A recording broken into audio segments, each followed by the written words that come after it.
안녕하십니까. 신의균의 군사TV 디펜스 브리핑입니다. 오늘도 역시 아주 중요한 군사안보, 국방, 무기 관련한 소식 간추려서 브리핑 해드리겠습니다. 첫 번째입니다. 최근 러시아의 중동지역 군사활동이 급증해서 주변국들이 긴장하고 있다는 소식입니다.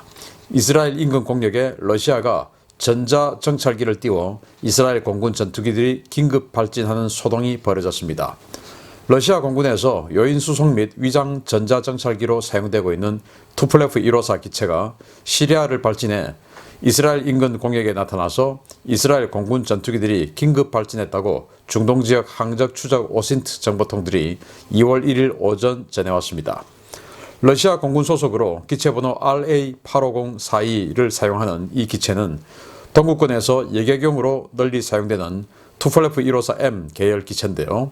러시아는 중국과 마찬가지로 이 기체를 비전투원 수송 용도로 위장하고 내부는 전자정찰기로 개조해 중동 전역에서 정찰 활동을 해왔습니다.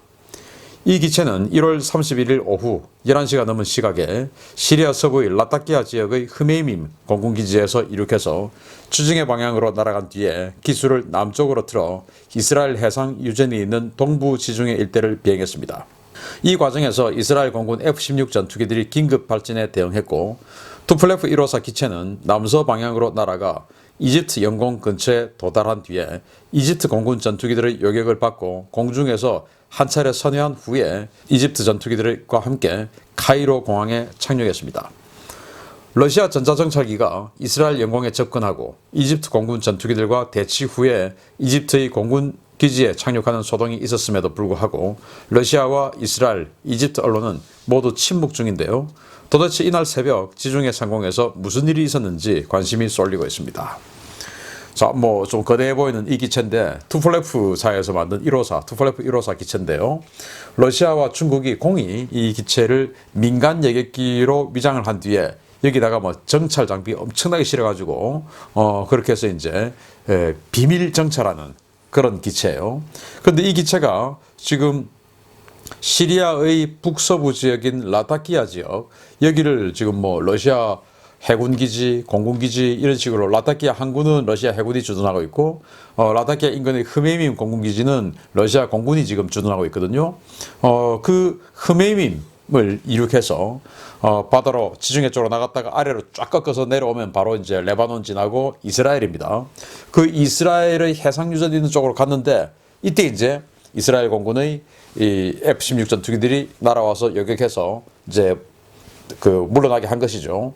자, 그런데 왜 그러면 이 러시아 정찰기가 이스라엘 쪽으로 왔느냐? 지금 이스라엘의 내부 정세가 굉장히 좀 급박하게 돌아가고 있습니다.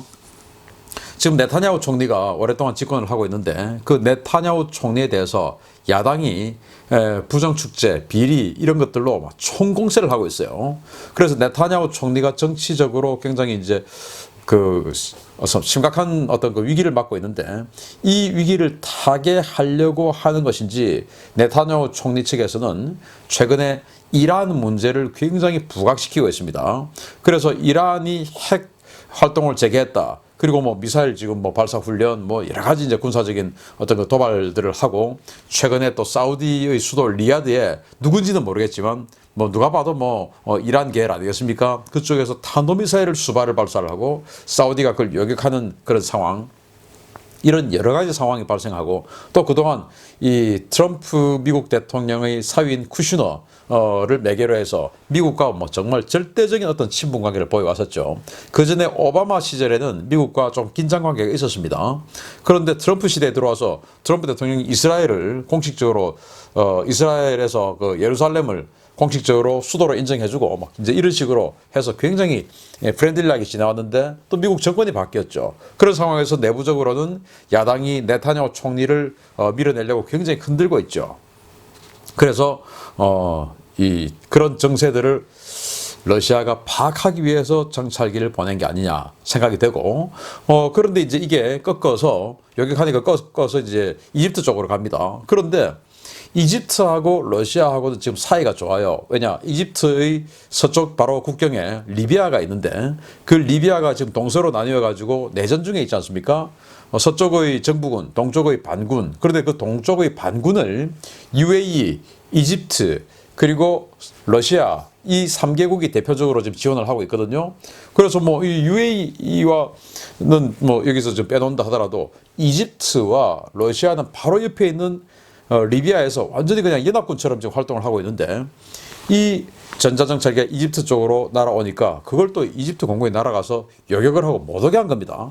그래서 이제 하늘에서 한 바퀴 돌고 다시 이제 이 이집트 공군 전투기들하고 같이 공군기지에 착륙을 했는데 이게 이집트 공군에게 납포된 건지 아니면 기체에 이상 상황이 생겨가지고 도저히 지금 긴급 착륙하지 않으면 안 되는 비상 상황이 생겼는지는 아무도 지금 말하지 않고 있어요.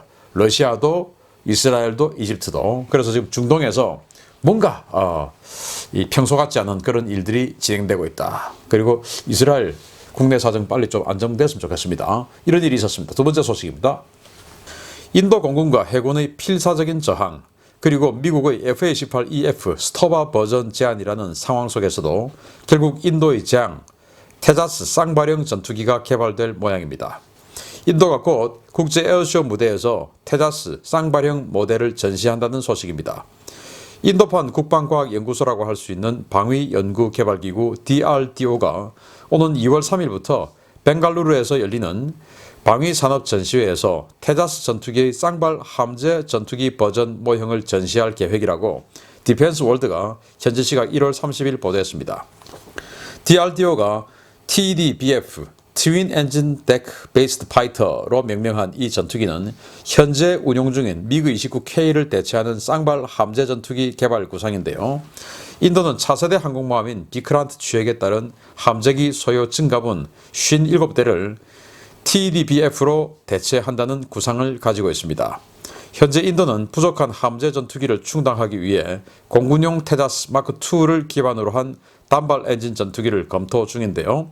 단발 엔진으로는 안정성이 부족하다는 판단하에 엔진을 쌍발로 변경하고 기체를 확대한 별도의 모델을 개발한다는 방침을 세우고 지난해 6월 관련 구상을 공개한 바 있습니다.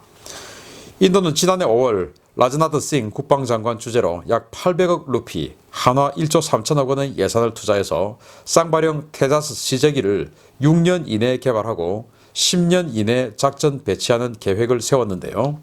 전체적인 성능은 미국의 F-18EF 슈퍼 호넷 수준으로 설정한 것으로 알려졌습니다.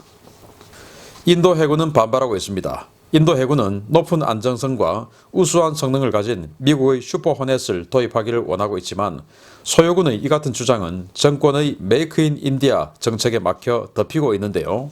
인도 정부의 과도한 국산화 요구 때문에 비크란트 항모가 자칫 함재기 없는 깡통 항모가 될 수도 있다는 우려가 커지고 있습니다. 이게 지금 인도가 내놓은 테자스, 국산 테자스 전투기의 쌍발형 CG입니다. 이거 실제 비행기 아니고 CG예요.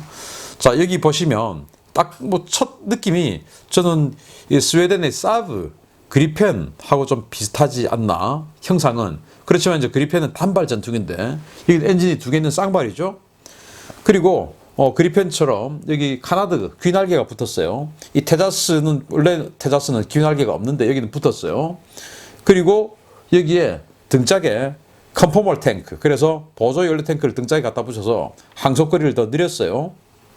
그리고 보시다시피 뭐 대형 폭탄 뭐 이런 거 갖다 붙여서 굉장히 힘이 좋다라는 걸 과시를 하는 듯한데 이건 뭐 CG일 뿐입니다. CG일 뿐이고 CG야 뭐 산업 디자인학과 출신이면 누구나 다 할 수 있죠. 그런데 과연 이게 실제로 이렇게 만들어져서 비행을 할 수 있을까? 이거는 그동안 인도가 만든 육해공 모든 무기 체계를 이렇게 반추해 보면 힘들 것이다. 육군의 40년, 50년 동안 개발하고 있는 아준 전차 지금도 망했죠. 그리고 공군이 30년 이상 개발한 테자스 단발형, 기본형 그것도 망했죠. 그리고 해군이 지금 20년 이상 만들고 있는 비크란트 항모 그것도 지금 안 되고 있죠. 자, 그런데 이제 비크란트 항모 또 다 돼갑니다. 그런데 거기에 함재 전투기 슈퍼호넷 보잉사가 지금 이 슈퍼호넷 전투기를 스토바 즉 이 스키 점프에서 점프할 수 있는 이륙할 수 있는 인도를 위해서 그걸 지금 개발했다고 선전하고 있죠. 니들 우리 수폰에 살아 이거 아니겠습니까? 그런데 지금 이 인도는 Make in India. 그래서 뭐든지 우리 인도에서 만들어야 돼. 라는 그 정책에 의해서 지금 수폰을 안 하고 테다스를 쌍발형으로 개조 개발하겠다. 그런데 사실은 뭐 완전 새 비행기나 마찬가지니까 여기 개발비 1조 3천억 들여서 하겠다고 하는데 그동안의 인도의 전례를 보면 결코 나오기 힘들 것이다. 그리고 인도의 목표는 슈퍼 호넷급이다. 이러는데 야 슈퍼호넷 너무 우습게 보는 거 아닌가 모르겠습니다. 굉장한 전투기인데요. 자 그런데 인도 해군은 여기 강력 반발합니다. 공군도 테다스 전투기를 주는 것을 강력 반발해서 그러면 라팔이라도 사내야 해서 이제 라팔을 받았는데 인도 해군의 입장은 이제 이런 거죠. 공군은 테다스 받았는데 니들 왜 그래? 이제 이런 거에 대해서 인도 해군은 공군은 그래도 수호이 30 MKK도 있고 라팔도 있고 한데 우리는 뭐 있냐? 그러면 이게 단데 지금 이제 미그 29K 성능도 떨어지는 거 그건 오더해서 또 나중에 또 교체해야 되고 그러면 이게 단데 공군은 그래도 이거 망해도 수호이 30 MKK 라팔 있으니까 할 수 있지만 우리는 뭐냐? 망하란 말이냐? 이렇게 해서 이제 강하게 저항을 하고 있다. 그렇지만은 우리로 치면 ADD 국방과학연구소죠. 거기에서 이제 이런 거 막 확 선전하는 겁니다. 국뽕을 확 일으키고 있죠.